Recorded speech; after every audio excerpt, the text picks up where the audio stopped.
Okay, how you doing? My name is Carroll. I want to talk to you a little about multiple sclerosis. Here and after MS, just because it's easier to say. So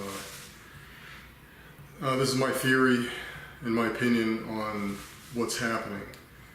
In multiple sclerosis, you have lesions being formed on the myelin sheath around nerve cells that are in the brain and or central nervous system.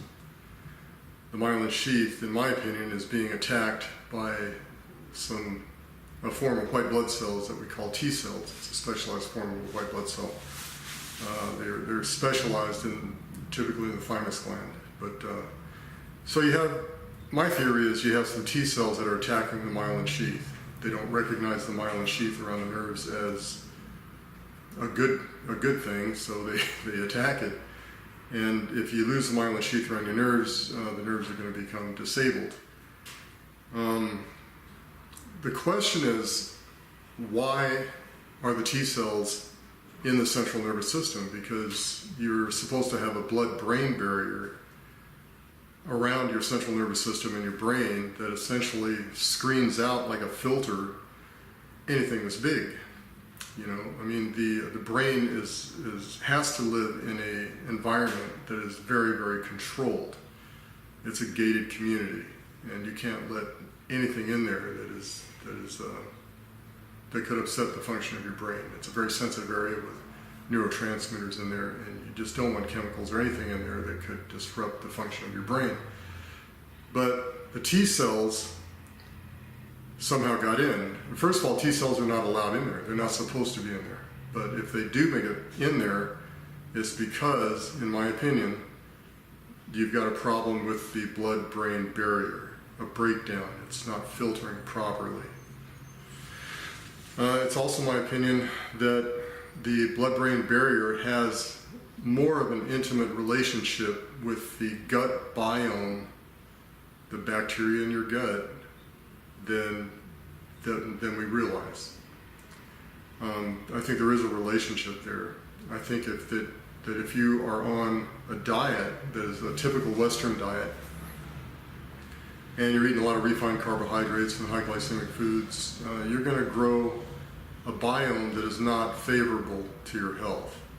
In other words, you're going to be increasing the numbers of bacteria that eat a lot of those refined carbohydrates. What you should be eating is a lot of fiber.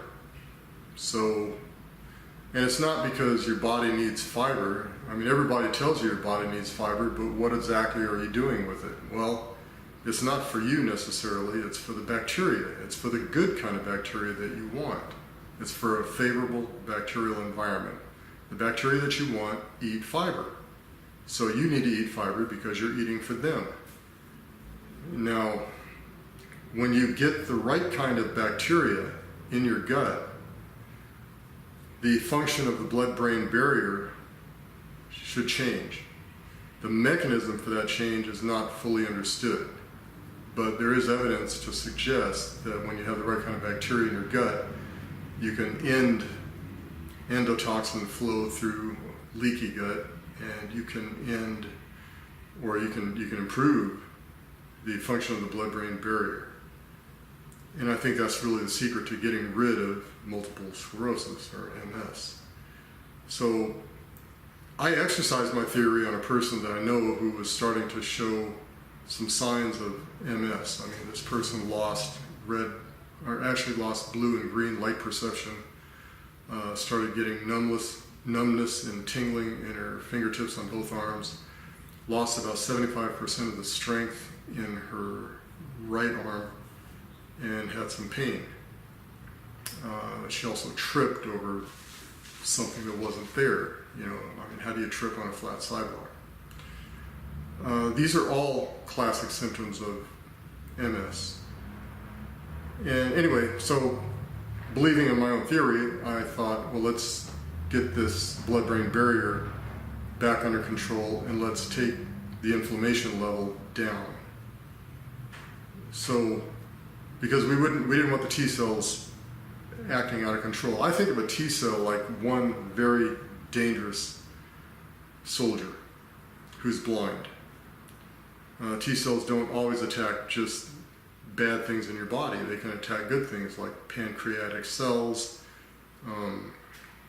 the joints in your body, and give you arthritis, myelin sheaths around your nerves. So they don't always know who to attack and who not to attack. So they, in that respect, they appear a little dumb to me, but they're also extremely dangerous. I mean, I think that if you were a microbe the size of a T cell, that T cell would kill you in an instant. You'd be in a lot of trouble if you came across one. So they're dangerous, they're blind, and we want to reduce their activity level. You don't want chronic inflammation in your body. It's absolutely your enemy, and I believe it's an integral part of the aging process. So to make a long story short, I thought, here's what we have to do. I put this person that I know who was exhibiting signs of MS on a plant-based diet.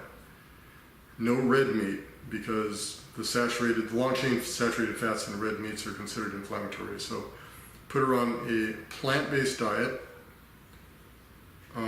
lots of green leafy vegetables, lots of regular vegetables like cauliflower, kale, broccoli, carrots, zucchini, that type of thing. But it was a plant-based diet.